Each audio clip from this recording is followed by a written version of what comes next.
Rolling start करना था अपने को। रोलिंग मैंने जैसे बताया था आप लोगों को कि कौन आया,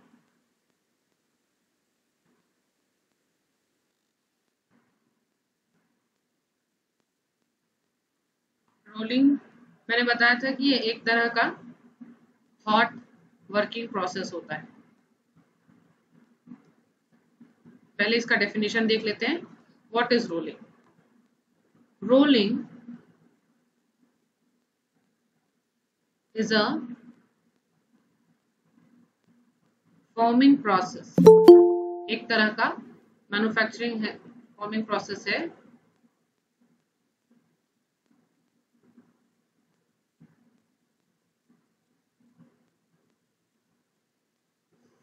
on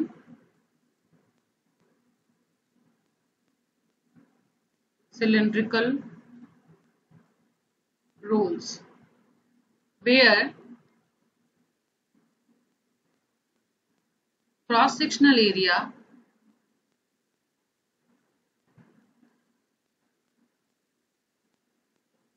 of a bar or plate is reduced with corresponding increase in length।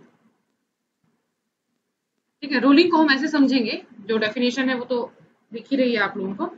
Rolling को हम ऐसे समझेंगे, सभी के पास में सबने क्ले खेला है, आजकल क्ले मौजूद रहता है, सब बच्चों को आजकल क्ले देते हैं, मिट्टी या आटे के साथ हम क्या करते हैं, आटे की छोटी सी लोई लेकर के हाथ के बीच में आप रोल करेंगे। ठीक है, दोनों हाथ के बीच में जब आप रोल करते हैं तो क्या होता है, जब हम मोटा लोई लेते हैं या मोटा क्ले होता है, धीरे धीरे पतला होने लग जाता है, और पतला होते साथ साथ में लंबा होता जाता है। ठीक है, आप जितना रोल करेंगे अपने दोनों हाथों के बीच में, जैसे जैसे उसको हल्के से हाथों से रगड़ेंगे, वो उतना ज्यादा लंबा होता जाता है। वही प्रोसेस जो होता है, अगर हम मैकेनिकल फील्ड में करें तो उसको हम रोलिंग प्रोसेस कहते हैं। तो देखिए इसमें भी वही लिखा हुआ है, rolling is the forming process on a cylindrical rolls where in cross sectional area of a bar और अ प्लेट। बार यानी, अच्छा बार और रॉड में क्या डिफरेंस होता है? अपने घर में जो छड़ बनता है, लाते हैं हम लोग घर बनाने के लिए, उसको आप देखेंगे तो उसका क्या होता है, आखिरी में क्रॉस सेक्शनल एरिया गोल होता है ना, सिलिंड्रिकल शेप में लंबा लंबा होता है। अब यही क्रॉस सेक्शन एरिया को आप इसका अंत अगर ऐसा कर देंगे रेक्टेंगल शेप, तो इसको हम कहेंगे बार।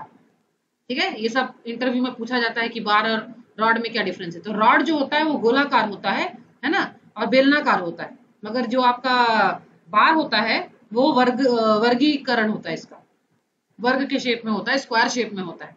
ओके, प्लेट तो आप लोग जानते हैं, सिंपल प्लेट होता है। तो इसमें क्या बोल रहा है, rolling is a forming process on a cylindrical rolls where in cross sectional area of a bar और अ प्लेट इज रिड्यूस्ड, ठीक है, is reduced with corresponding increase in length, वो कम होता जाता है उसके लंबाई के बढ़ने के साथ साथ। तो जैसा मैंने आपको बोला, हाथ के बीच में आप क्ले को पकड़िए, है ना, और क्ले को ऐसे गोल गोल गोल गोल घुमाइए, अपने हाथ को रगड़िए, और बीच में क्ले को रखिए। क्ले क्या होगा, मोटा क्ले जो है धीरे धीरे पतला होता जाएगा, और एक बार ऐसा होगा कि वो टूट के गिर भी जाएगा। तो पतला कब होता है, जब वो लंबा होता है। ठीक है, तो उसी चीज को हम कहते हैं रोलिंग यहाँ पर। तो हम रोलिंग यहाँ पर क्ले की जगह हम किसको यूज पतला करते हैं, बार को करते हैं या फिर प्लेट को करते हैं। ठीक है, उसी प्रोसेस को हम कहते हैं रोलिंग। तो इसमें क्या होता है, the metal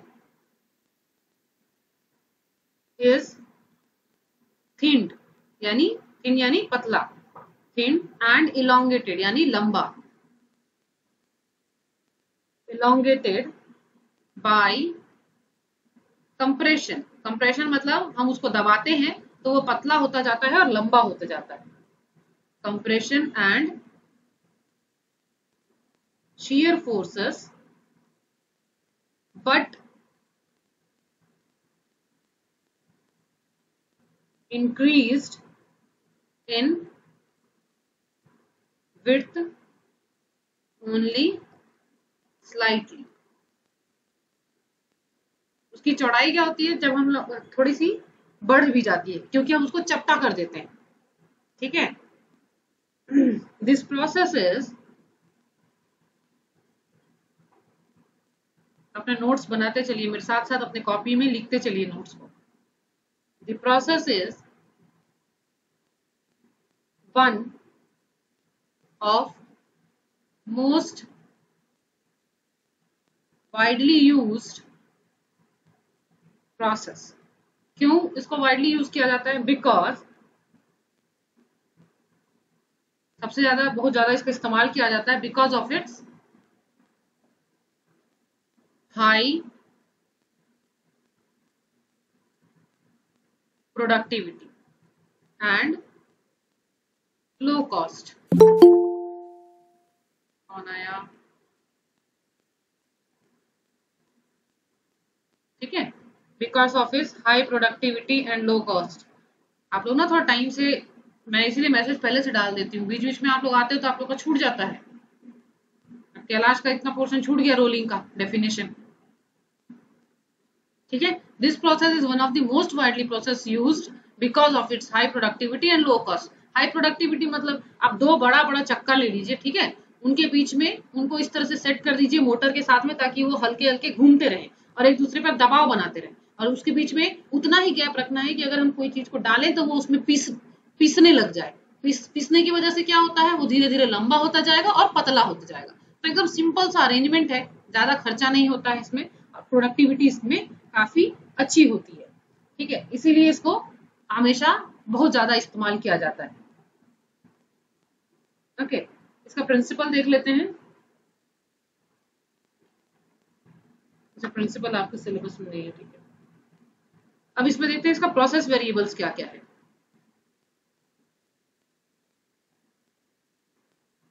process variable in rolling process. अब आप बोलोगे madam what is process variable, ये क्या होता है? देखिए, वेरिएबल मतलब, मैं हर एक शब्द का भी आपको अर्थ बताते चलूंगी।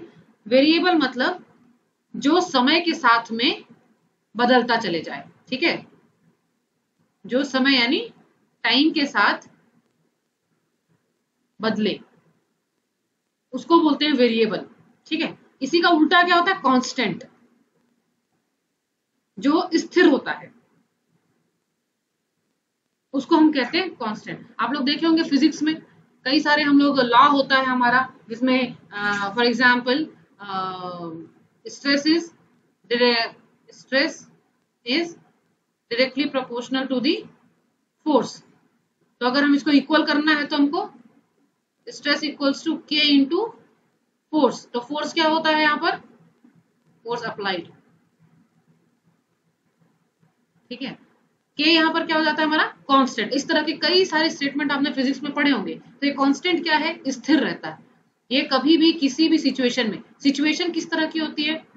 सिचुएशन कई प्रकार की होती है। सिचुएशन जैसे टेम्परेचर चेंज एक तरह का सिचुएशन है, प्रेशर में बदलाव एक तरह का सिचुएशन है, ठीक है, ह्यूमिडिटी में बदलाव एक तरह का सिचुएशन है, केमिकल प्रॉपर्टीज में बदलाव एक तरह का सिचुएशन है। तो यहाँ पर कांस्टेंट ये बताता है कि चाहे टेम्परेचर में चेंज हो, चाहे आपका प्रेशर में चेंज हो, है ना, चाहे आपका एटमॉस्फेरिक एनवायरमेंट में चेंज हो आपका, ठीक है, या केमिकल चेंजेस हो, फिर भी ये जो कांस्टेंट की वैल्यू है, ये के की जो वैल्यू होती है, ये कभी भी बदलती नहीं है।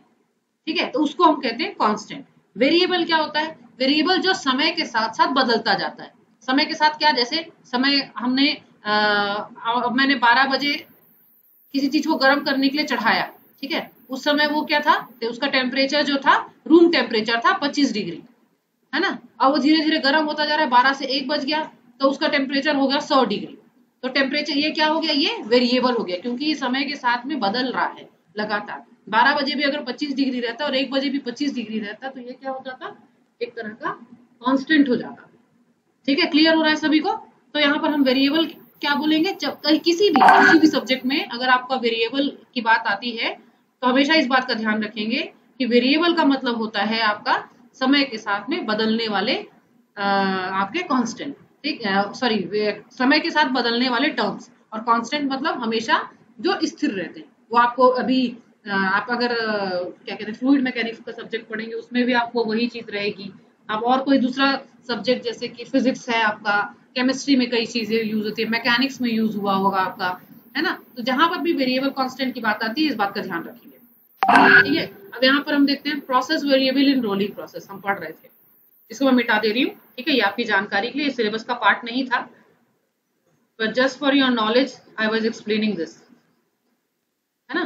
तो अब यहाँ पे process variable in rolling process की बात कर रहे हैं, तो यानी प्रोसेस यानी प्रक्रिया, प्रक्रिया के दौरान जो वेरिएबल्स होंगे हमारे, उसमें जो बदलाव आएगा, ठीक है, रोलिंग प्रोसेस में, वो कौन कौन से हैं जो समय के साथ में बदलते जाते हैं, वो कौन कौन से वेरिएबल हैं जो रोलिंग प्रोसेस में समय के साथ में बदलते जाते हैं। तो उसमें सबसे पहला है आपका क्या बदलाव आता है, डायामीटर ऑफ अ रोल,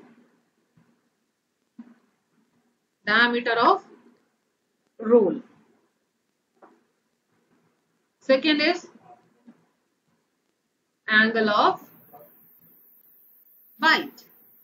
ये सब क्या चीजें होती है मैं आपको बताते जाऊंगी अभी। Third one is speed of rolling, okay. Fourth one is strength of work material. अब मैं एक डायग्राम बनाती हूँ आपको, ताकि मैं ये चारों टर्म को आपको अच्छे तरीके से समझा पाऊँ। अच्छा, इनके अलावा भी है, फोर्थ के बाद फिफ्थ वन इज टेम्परेचर, जो हमेशा बदलता रहता है, अभी मैंने जो आपको एग्जांपल दिया था उसके according, okay. Sixth variable is roll gap. Seventh variable is coefficient of friction, coefficient of friction. Eighth one is dimensions of sheet, ठीक। तो टोटल 8 वेरिएबल है हमारे पास में जो रोलिंग प्रोसेस में चेंज होते जाते हैं, ओके। मैं एक छोटा सा डायग्राम बना करके आपको बताती हूँ कि क्या होता है angle of bite and everything. यहाँ पर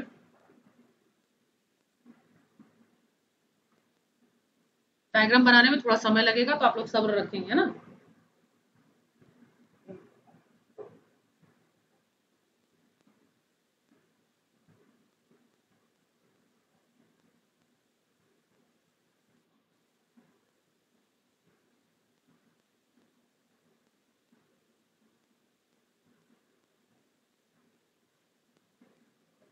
हो सके तो मेरे साथ साथ आप लोग भी बना लीजिए।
ठीक है, ये दो रोल है और इसके बीच से हम इसको एक रॉड है, इसको प्रेस कर रहे हैं। सबको विजिबल है ना, एक बार मुझे बता दो तो सब लोग, सबको दिख रहा है ना? Yes ma'am. Yes ma'am. हाँ, तो ये अब इसमें ये देखो समझ में आ रहा है ये क्या है, हमारा रोल है दो, इसको मैं लिख देती हूँ यहाँ पर कि this is our roll and ये टॉप का रोल है, मतलब दो चक्के हमने लगा दिए हैं भारी भारी, और ये भी एक तरह का रोल है जो कि बॉटम का लाइट, ये बॉटम का रोल है, हो गया। ओके, और ये क्या है हमारा, ये है हमारे पास में मेटल पीस, जिसको हम, ये मोटा था, दो रोल के बीच में हम इसको पास करा दिए तो ये पतला होकर के चला गया। अब इसमें ये सारी एंगल ऑफ बाइट क्या होता है, ठीक है, एंगल ऑफ बाइट क्या हो रहा है, देखो यहाँ से अगर मैं न्यूट्रल बनाऊं, फिर से हम चलते हैं वापस अपने ड्राइंग की तरफ।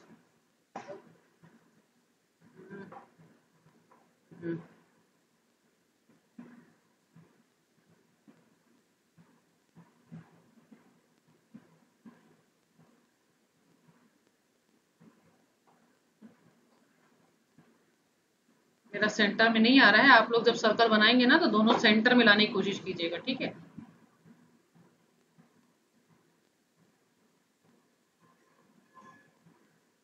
ये हो गया हमारा एक्सिस लाइन, ओके।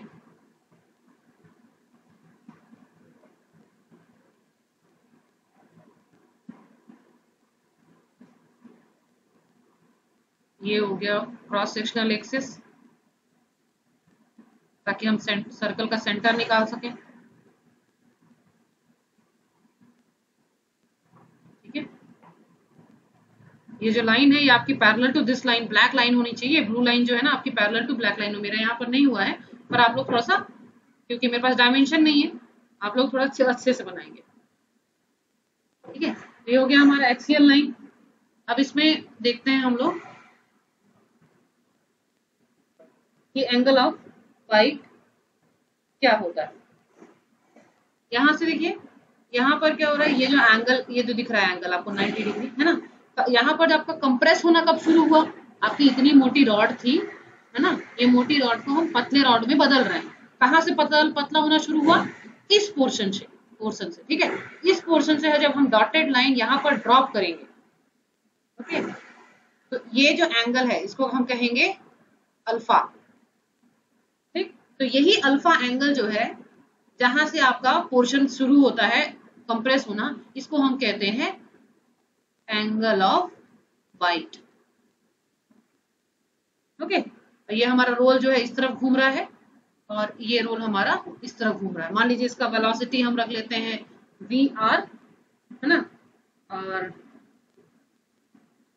और इसकी वेलोसिटी हम रख लेते हैं VI।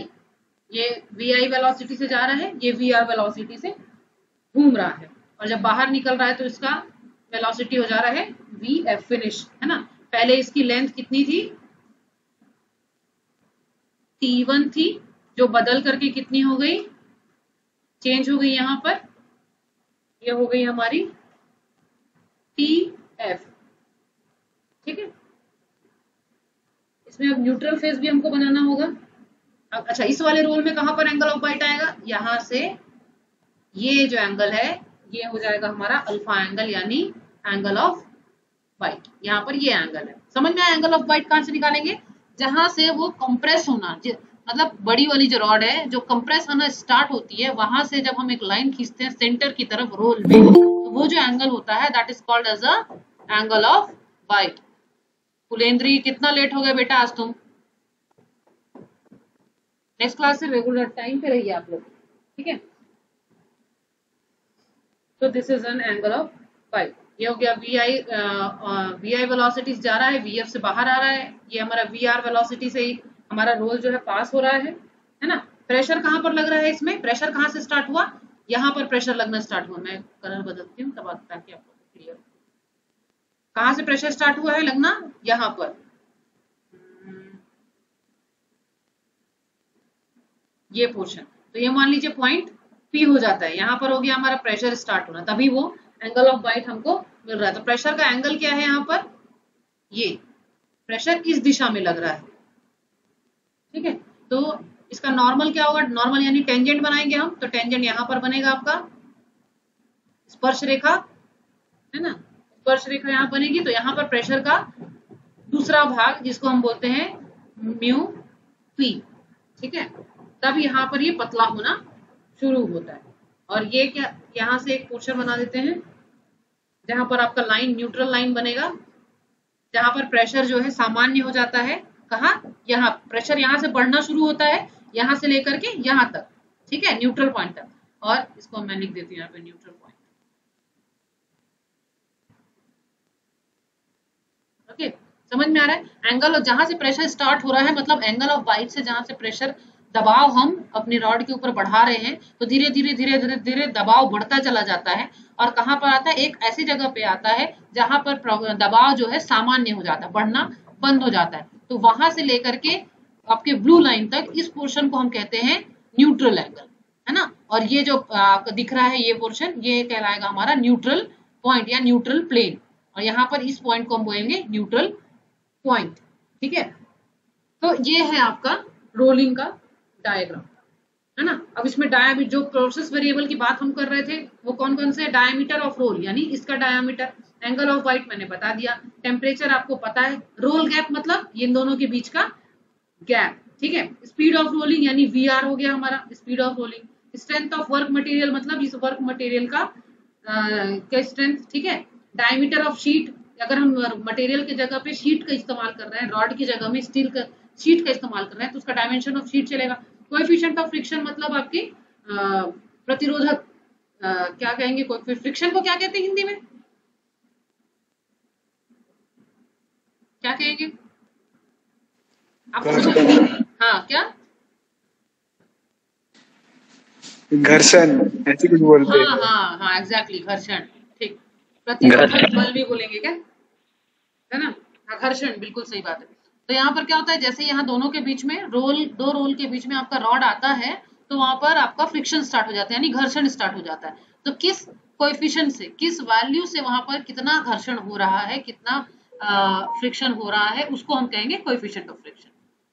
ओके, तो ये कैसे कैसे इफेक्ट करता है इसको आगे हम देखेंगे। ये इफेक्ट करेगा, इसका एक कैसे इफेक्ट करेगा, कितना इफेक्ट करेगा, उसका एक फॉर्मूला है, मैं आपको बता देती हूँ।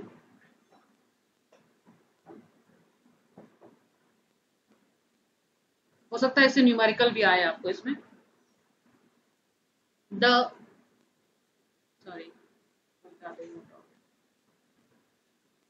the rolling load P can be calculated as capital P equals to L into B into PM। अब यहाँ पे L, B, PM क्या है, L is the roll strip contact length, okay। B क्या है, ब्रेड्थ यानी चौड़ाई है, breadth of sheet. PM is mean specific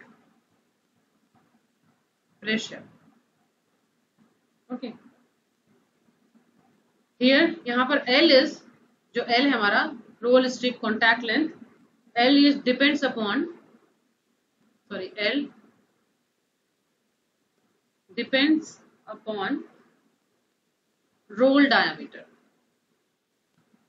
it depends upon roll diameter and angle of bite। L की लेंथ कितनी होगी ये हमारा निर्भर करेगा रोल डायमीटर और एंगल ऑफ बाइट के ऊपर, जिसका वैल्यू होगा L equals to capital R into delta T under root, ठीक है। अब यहाँ पर R क्या है, R इक्वल्स टू रोल रेडियस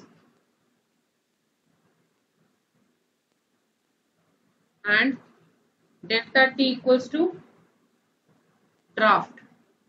अब what is draft?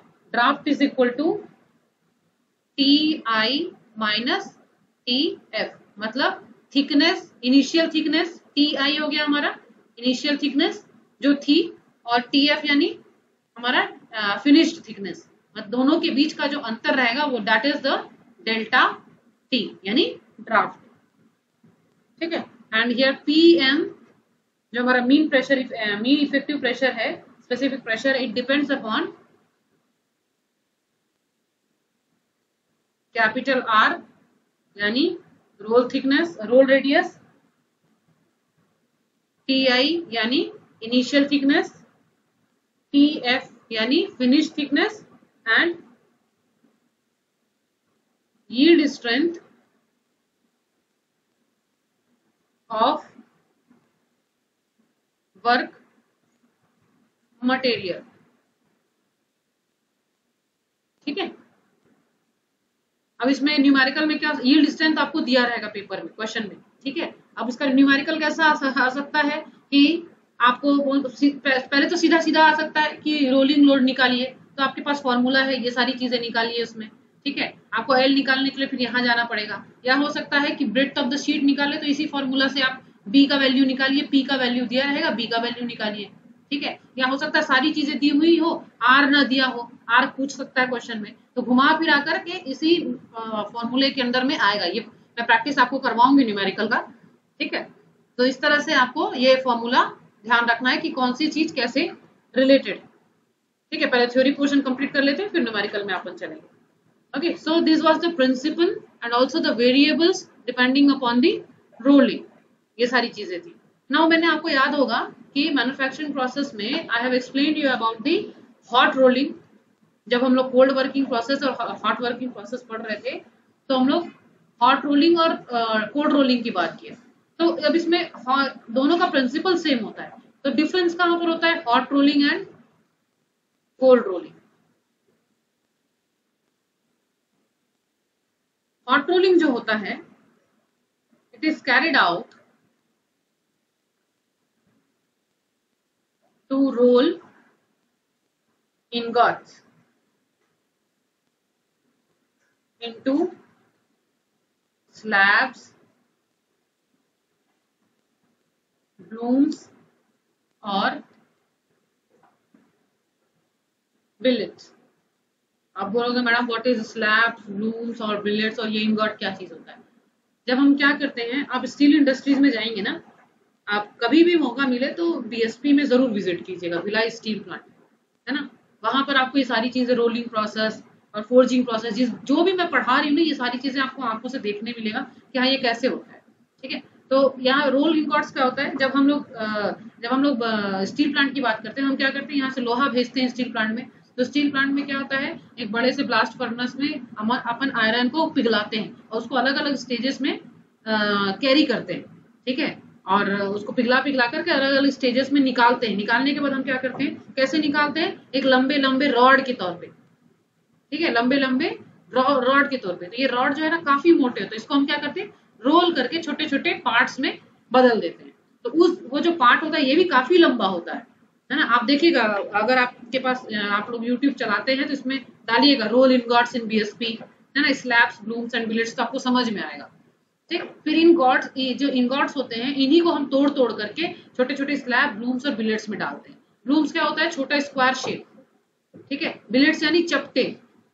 ठीक है, स्लैब्स यानी बड़ी बड़ी शीट्स, है ना। तो इसी इंगॉट को पीट पीट के हम 3 अलग अलग चीजों में बदलेंगे, जिसको फिर हम आगे अपने फर्दर मैन्युफैक्चरिंग प्रोसेस में अलग अलग प्रोडक्ट बनाने के लिए इस्तेमाल करते जाते हैं। ठीक है, so it is carried, hot rolling जो है वो होता है गर्म इंगॉट को स्लैब, ब्लूम और बिलेट को चेंज करने के लिए। ओके, कोल्ड रोलिंग क्या होता है, कोल्ड रोलिंग इज एम्प्लॉयड, ये किसमें यूज किया जाता है, it is employed to finished bars, rod. ये गरम गरम के ऊपर होता है ना, लाल दहकता रहता है इंगॉट, और उसी लाल दहकते इंगॉट को स्लैब, ब्लूम और बिलेट में चेंज कर देते हैं। यहाँ पर क्या होता है, ठंडा होने के बाद ये जो रोल इंगॉट्स रहते हैं, इसको ठंडा होने के बाद इसको हम क्या करते हैं, छोटे छोटे छोटे रॉड में, छोटे शीट में कट करते हैं। ठीक है, एंड स्ट्रिप्स बनाते हैं, छोटी छोटी पट्टियों में बदल देते हैं।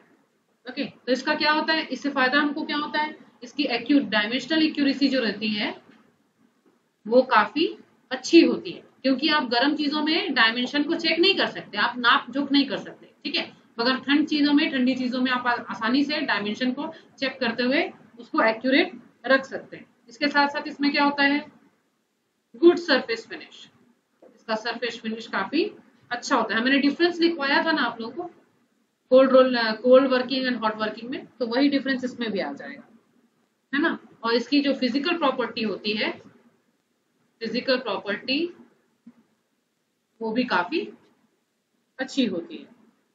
ठीक, अब देखते हैं रोल स्टैंड अरेंजमेंट।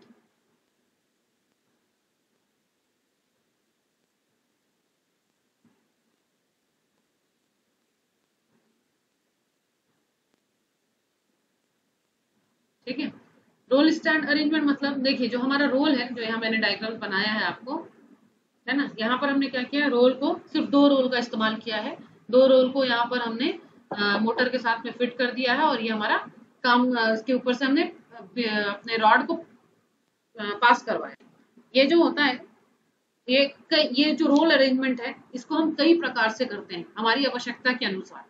तो वही रोल अरेंजमेंट कितने प्रकार का होता है कि रोल को हम कितने प्रकार से जमा सकते हैं। यहाँ पर हमने क्या किया है, कोइंसाइड करा दिया है, या मैंने क्या किया, एक लाइन खींची, 2 सेंटर पकड़ा और यहाँ पर 2 रोल को बैठा दिया। ऐसा मैं 3 भी बैठा सकती हूँ। अब यहाँ पर एक रिवर्स इस डायरेक्शन में घूम रहा है क्लॉकवाइज, तो मैं इसको एंटी क्लॉकवाइज भी कर सकती हूँ। तो उस हिसाब से हम रोल के अरेंजमेंट को अपनी आवश्यकता अनुसार बदल सकते हैं। तो उसी को हम पढ़ने जा रहे हैं नेक्स्ट टॉपिक में, रोल स्टैंड अरेंजमेंट। ठीक है, तो जैसे मैं बनाती हूँ आपको सिंपल सिंपल। फर्स्ट देखते हैं 2 हाई रोल्स।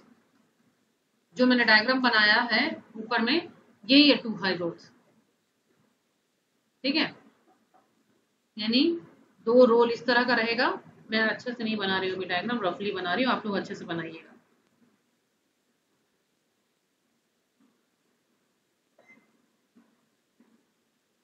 ठीक है, इस तरह से पास होगा तो इसको हम कहेंगे 2 हाई रोल्स। इसमें जो इनके स्पेस होते हैं, the space between the rolls can be adjusted by raising or lowering the upper roll। Okay, यहाँ पे क्या होता है, जो नीचे वाला रोल रहता है, लोअर रोल इज फिक्स्ड। ये यहाँ पर जो नीचे का रोल रहता है, इसको हम स्थिर कर देते हैं, एकदम परमानेंटली फिक्स कर देते हैं। और जो इसका ऊपर वाला जो रोल रहता है, इसको हम वेरिएंट रखते हैं। इसको हम क्या कर सकते हैं, दोनों के बीच की थिकनेस को मेंटेन रखने के लिए, दोनों के बीच के गैप को मेंटेन करने के लिए, इसको हम आसानी से ऊपर या नीचे कर सकते हैं। ठीक है, 2 रोल्स, ये था हमारा 2 हाई रोल्स।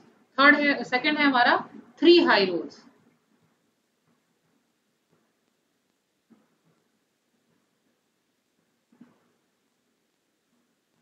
अच्छा, ये जो 2 हाई रोल्स है, इसमें हम डायरेक्शन अपना ले सकते हैं। इस तरफ, ये इस तरफ घुमा तो ये उल्टा डायरेक्शन में घूमेगा और ये सामने जाएगा।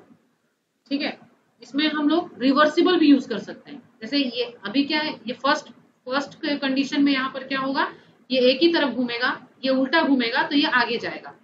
अब हमको इसको रिवर्स घुमाना है, तो एक तरह का होता है, इसको हम कहेंगे 2 हाई अनरिवर्सिबल, और एक होता है 2 हाई रिवर्सिबल। मतलब इसको हम उल्टे डायरेक्शन में भी घुमा सकते हैं। ये इस डायरेक्शन में घूमेगा और ये इस डायरेक्शन में घूमेगा।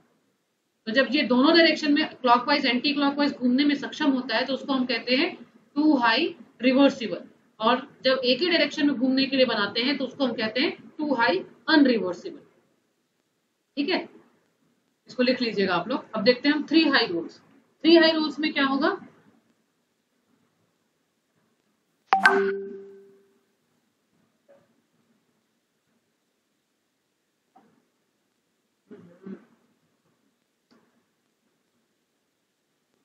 एक मिनट में डायग्राम बना रही हूँ।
एक मिनट, कौन आया?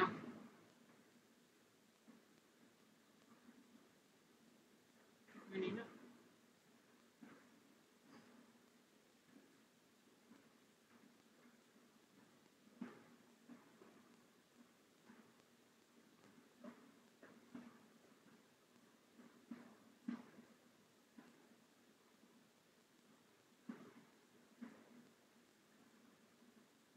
हम यहाँ से ज्वाइन कर लेंगे।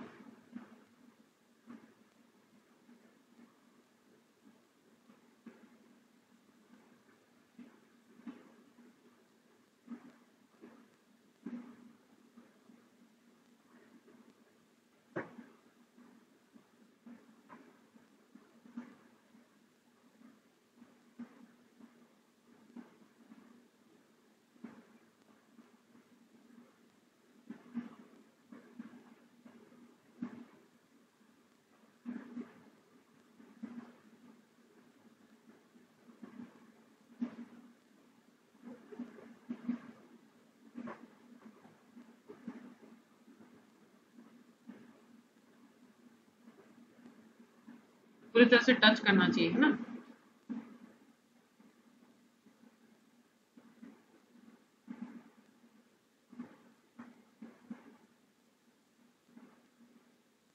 इस तरह से, ठीक है। ये दिख रहा है सभी को? ये हो गया हमारा 3 रोल।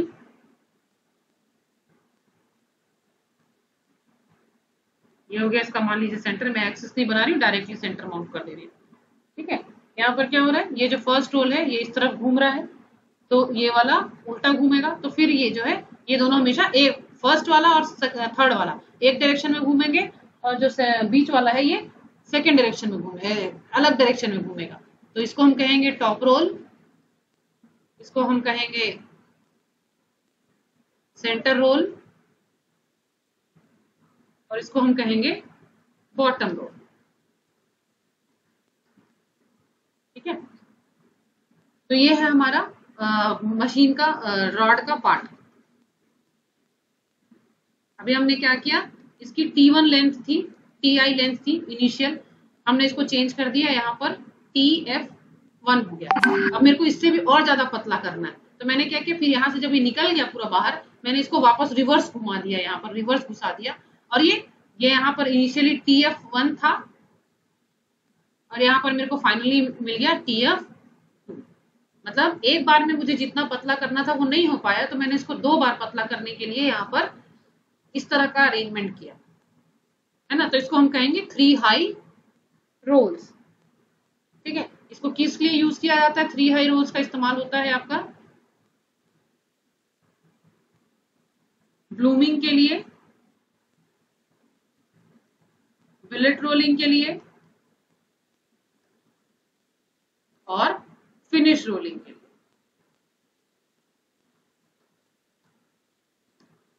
अब इसी तरह से थर्ड है आपका 4 हाई रोल्स।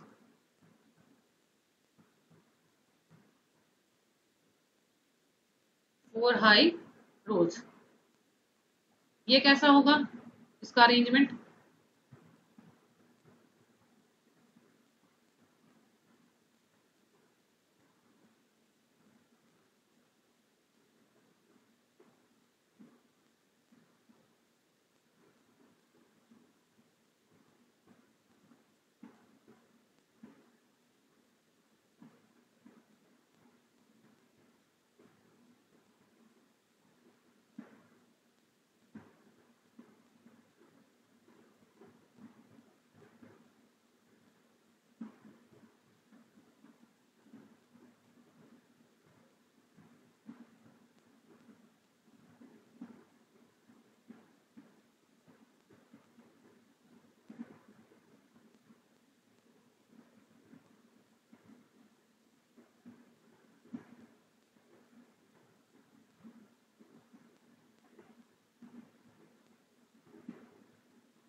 ये हो गया आपका 4 हाई रोल्स।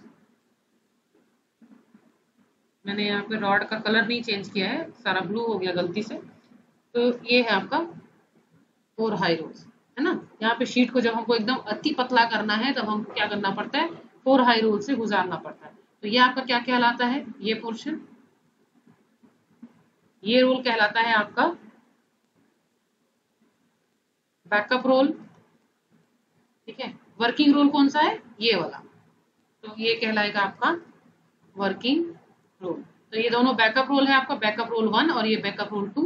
ये है आपका वर्किंग रोल 1 और ये हो गया आपका वर्किंग रोल 2, ठीक है। अब इसका इस्तेमाल कहाँ करते हैं हम लोग, इस तरह के रोल का इस्तेमाल होता है आपका, it is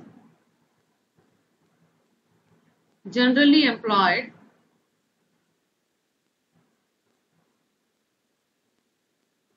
for subsequent rolling of slabs। क्या बात है कौशल, आज इतना लेट, आधा पोर्शन खत्म हो गया। इसके कॉमन प्रोडक्ट्स कौन कौन से हैं, कॉमन प्रोडक्ट, कॉमन प्रोडक्ट है हॉट और कोल्ड रोल्ड शीट्स और प्लेट, ठीक है ना। इतना पतला हमको शीट और प्लेट ही चाहिए होता है, ठीक है। तो जब हमको बहुत पतले शीट और प्लेट की जरूरत रहती है तो हम 4 हाई रोल्स का इस्तेमाल करते हैं, ठीक है। इसका अरेंजमेंट आप लोग अपने वो शब्दों में लिखेंगे, इस तरह से डायग्राम बनाते जाएंगे और अपने शब्दों में इसको लिखते चले जाएंगे, इसका डेफिनेशन। अब फोर्थ देखते हैं हम लोग, fourth one is cluster rolls. Cluster roll का अरेंजमेंट देखते हैं, क्लस्टर रोल कैसा होता है।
बहुत सारे रोल पैड्स हैं,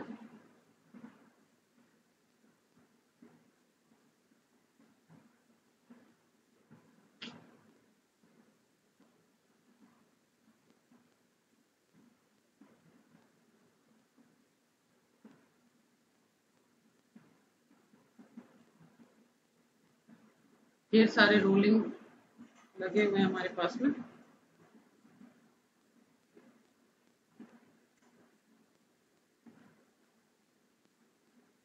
इसकी गैप ज्यादा हो गई है।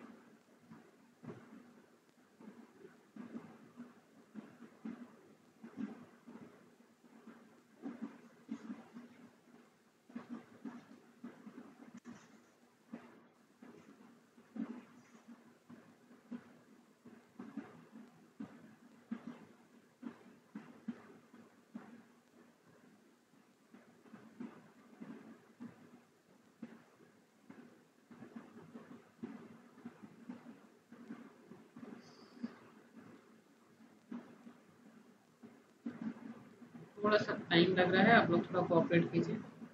अगर डायग्राम अच्छे से बनाना है तो पेशेंस रखना पड़ेगा ताकि आप लोग भी अच्छे से बनाएं।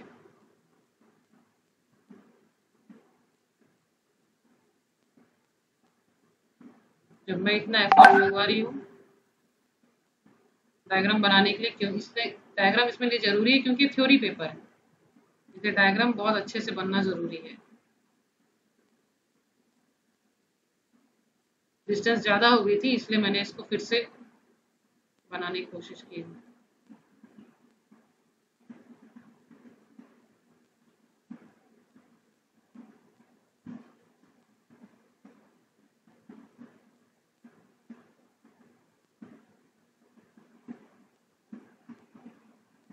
दोनों का साइज, सबका जो साइज है वो सेम सेम रहना है।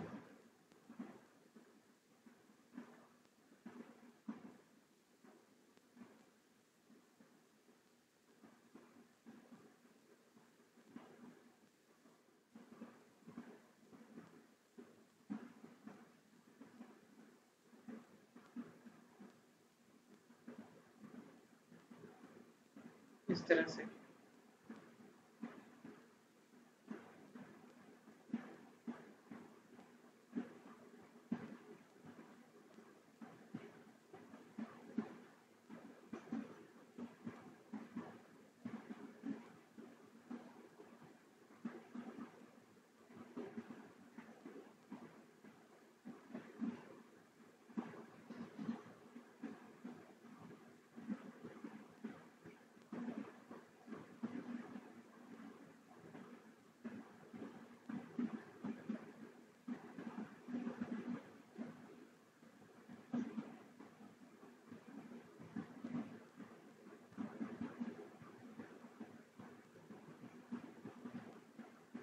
ठीक है। तो ये हो गया हमारा क्लस्टर रोल का अरेंजमेंट, जिसमें ढेर सारे रोल पास का इस्तेमाल किया जाता है। देखिए, जितना ज्यादा रोल की संख्या बढ़ती जाएगी ना, उतना ज्यादा प्रेशर बढ़ता चला जाता है। इसीलिए जितनी थिकनेस हमको चाहिए, हम उतना ज्यादा जितनी ज्यादा थिकनेस चाहिए हमको, उतना ज्यादा हम रोल बढ़ाते जाते हैं। तो ये जो बड़े वाले रोल्स हैं, इनको हम कहेंगे बैकअप रोल्स, है ना। तो टोटल कितने बैकअप रोल है? 1 2 3 यहाँ, 3 यहाँ, यानी total 6 backup rolls. Working rolls कौन सा है? असल में काम कौन सा कर रहा है? ये छोटे वाले, तो इनको हम क्या कहेंगे? Working rolls. तो वर्किंग रोल यहाँ पे कितने हैं? एक ये और एक ये, सिर्फ 2। ठीक है। ये कौन सा है? ये रोल क्या कहलाता है? ये कहलाता है सपोर्टिंग रोल्स।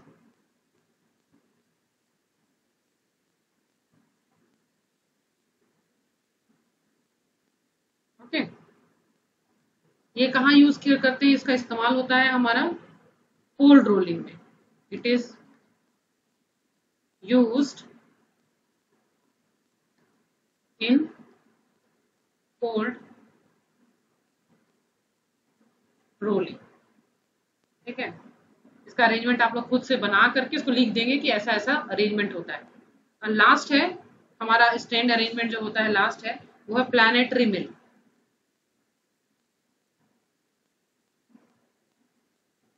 प्लानेटरी मिल में उसका भी मैं डायग्राम बना के बताती हूँ आपको।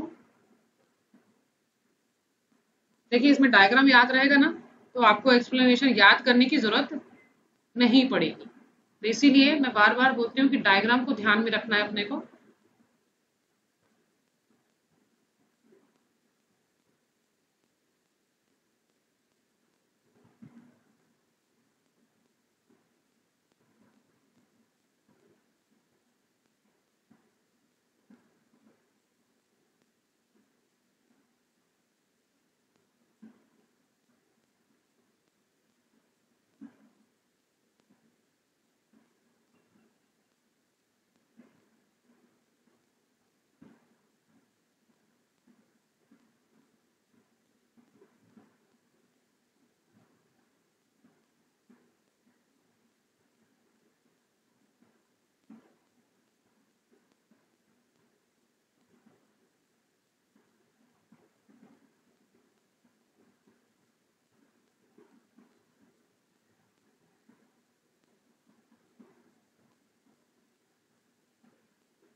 इस तरह से एक बड़ा सा सन जैसा रहता है रोल, उसके चारों तरफ प्लानिटरी छोटे छोटे और रोल्स लगे हुए होते हैं।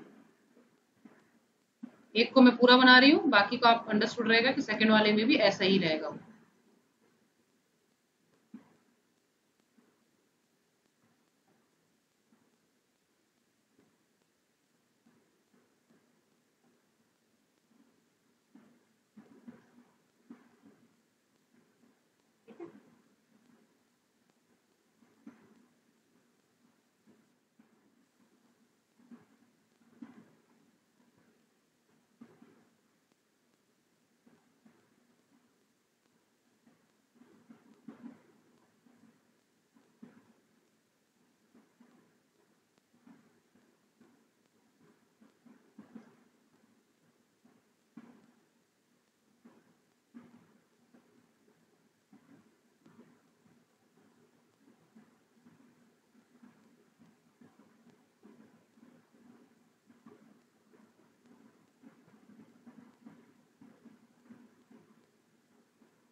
इस तरह से। यहाँ पे तो सपोर्टिंग रोल और लगे हुए होंगे।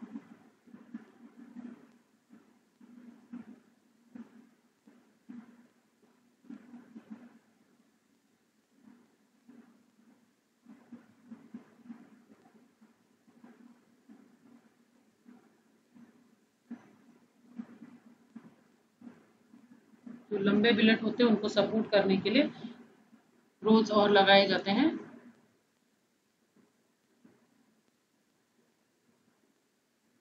ये रोल का एंड है।